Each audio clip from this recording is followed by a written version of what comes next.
Diretsahang usapan sa mahalagang issue sa bansa kasama ang mga kinatawan ng mga ahensya ng pamahalaan. Ako po si Nina Corpus. Mula naman sa Philippine Ports Authority, ako po si Eunice Samonte. Ihahatid namin ang mga programa at serbisyo para sa taong bayan. Tutok lang, narito na ang Bagong Pilipinas ngayon. Eunice, magandang tanghali sa'yo.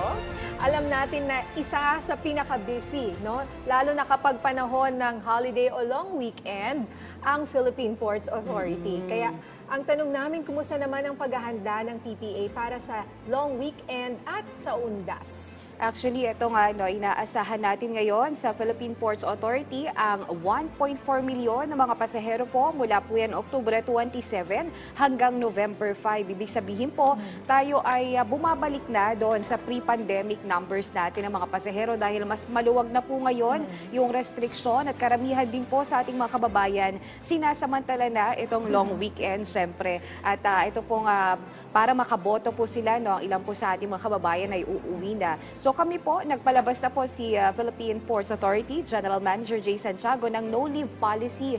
Ibig sabihin po, lahat po ng pantalan natin ngayon mula Luzon, Visayas at Mindanao, dapat po may tao dyan na naka-duty mula sa Philippine Ports Authority. At yan po yung isa sa mga paghahanda natin.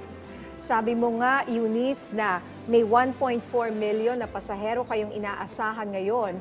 So, kumusta naman? Ramdam na ba ang dagsa ng mga pasahero ngayong Biyernes? Actually, ramdam na din, no? Kahapon nga, medyo naramdaman na din natin yan dahil personal tayo nagpunta dyan sa Batangas Port sa pag-iinspeksyon ni PPA General Manager Jay Santiago. Ayan, makikita niyo po sa inyong screen. Talagang tiningnan ni JMJ yung bawat pasilidad sa Batangas Port to ensure na makikita talaga natin yung sitwasyon ng mga kababayan natin, no? Tiningnan dyan yung restrooms, prayer room, children's room para sa mga pasahero natin. And chinek din ko talagang gumagana yung mga water refilling station natin sa mga pantalan, no? So isa po yan dahil ang Batangas Port ay pangalawa sa may pinakamaraming pasahero sa atin pong pagtatala ngayong undas. So meron bang mga ipinagbabawal na dalhin sa mga port at ano-ano yung mga pwede at hindi pwedeng dalhin ng ating mga pasahero? Kabilang po sa mga pinapaalala talaga natin sa ating mga kababayan ay wag na pong magdala ng napakaraming gamit, no? Dahil isa po sa mga nagpapatagal ng pila ay yung kapag dala pa po ng mga kababayan natin yung mga appliances, no? Nako, Ninya, partner, meron tayong mga nakikita. May washing machine dyan? Nako, merong ref, oo. Pero sa ating po mga kababayan, no, travel light na lang po tayo para po magkaroon po tayo ng matiwasay na biyahe at hindi magtagal doon sa pila dahil chine-check talaga po yan sa ating mga x-ray, baggage scanner at syempre po yung mga K9 units natin naka-deploy na din. But of course, pinapayuhan natin sila na pumunta at least 5 hours before they're scheduled sa mga barko para po maiwasan natin yung mga pagsisikip ng trapiko papunta doon sa pantalan. Balita ko, Eunice, kung kayo ay mahilig po sa longganisa or bagnet or pork na pagkain, ay bawal po itong dalhin. Yes, bawal po yan. Actually, may mga ibang LGU na pinagbabawal yan. Like for example, kahapon sa Batangas, meron tayong mga nasabat na mga longganisa at kutsilyo. Siguro mag-outing ito, no? Ito bawal po kasi sa papuntang Mindoro yung mga pork products dahil ito po yung ordinansa naman ng LGU nila. Ganyan din po sa PMO Bohol at PMO Negros Oriental Siquijor. May mga pinagbabawal po yung LGU doon, kagaya na lamang yung mga pork products. So, bawal po yan dalhin sa inyong mga biyahe. Meron pa kaming mga nasasabat minsan na marinate na barbecue. So, nako, hindi po yun papayagan talaga. Kasi po, bawal po yung pork product as much as we wanted na ma-deliver yon sa kanila pamilya sana. But it's the ordinance of the LGU po kasi na bawal. So, tumatalima lang po tayo. So, minarinate na, tapos iihawin pagdating doon. Talaga naman ang ating mga kababayan, ano? Eh kung luto na? Naku, bawal din kasi Bawal considered din. pork product pa rin siya. Yes, okay. Eh, beef.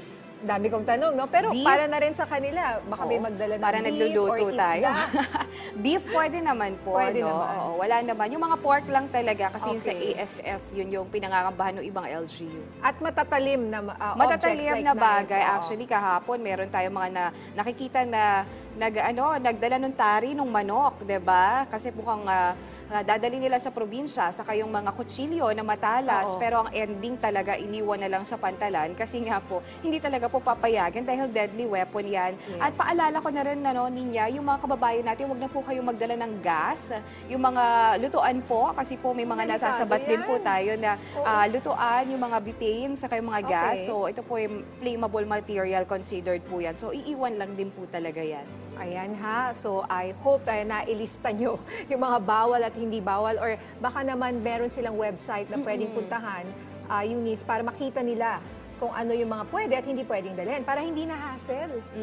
Para po makatipid tayo ng oras at effort sa pagbubuhat ng mga dapat yung dadalhin, maaari po silang pumunta sa Facebook page ng Philippine Ports Authority para po makita nila yung mga listahan ng mga bawal dalhin sa mga each LGU at mga ports na pupuntahan nila. At meron naman po tayong hotline, nakikita niyo po sa ating screen. Maaari niyo po yan tawagan anytime. Tinesting na po natin yan, 24/7 may sasagot po dyan. So yan po ang ating mga pwedeng puntahan sa PPA, most especially yung Facebook page po namin, 24 hours pong may nagmo-monitor dyan. Ako naman, ang sipag talaga, lalo na ngayong holiday, no? Kumusta naman ang online booking system ng mga shipping line natin? Okay, when it comes to shipping line kasi, itong shipping line, under siya ng Marina. So, Okay. ang Marina po ang in charge dyan. But then of course, we are encouraging the shipping lines na sana po on time yung pagdating ng mga barko nila. At syempre po, sana yung mga maintenance ng barko ay gawin ahead of the undas or the peak season. Dahil kahit isang barko lang yung madelay, sobrang tagal at stranded ng mga pasahero natin, ayun naman yung mangyayari sa mga pantalan, di ba? So, nananawagan po kami sa mga shipping lines at sa Marina na sana po to ensure na ang pagdating ng mga barko natin ay on time at syempre po, meron tayong sapat na pagkain sa mga pasahero sakali pong sila po ay ma-stranded. Okay, bilang panghuli na lang, Eunice, meron ba kayong paalala para sa ating mga biyahero? Paalala po natin sa ating pong mga biyahero, sa mga aalis pa po, papunta sa mga pantalan, inaasahan po natin mamaya po yung dagdag po talaga na didami ng bilang ng mga tao dito sa pantalan. So kayo po ay manatiling updated sa ating pong Facebook page ng PPA. Andun po lahat ng ating paghahanda, pati yung mga numbers na pwedeng tawagin at pati na rin po yung mga bawal dalhin. Sana po yan po ay manote niyo po para iwas hassle at tuloy-tuloy po maayos ang biyahe natin sa mga pantalan. Naku, maraming salamat, PPA spokesperson and my partner today, Eunice Samonte.